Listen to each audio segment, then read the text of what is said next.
I can't stress enough how weird people are. We do some strange things as a species, like this. Gucci ice trays.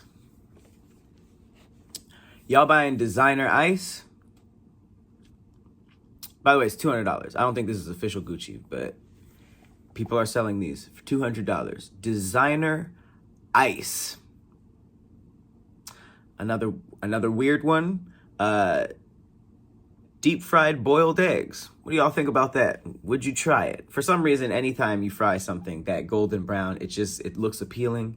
But I don't know about this one.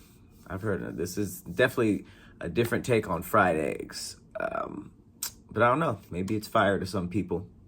This next one is for sure not fire. Then we have the chicken teddy bear. Haunting. We are a haunting species. Why is it $47? I have so many questions about us. Also, if you're... the person who's making the chicken teddy bear is for sure a serial killer. But who's buying them? Who is purchasing with their money? Oh, God, how does it come? In a box? In a bag? There can't be good branding, good packaging. Look at it. I got nothing for this. I got nothing for us.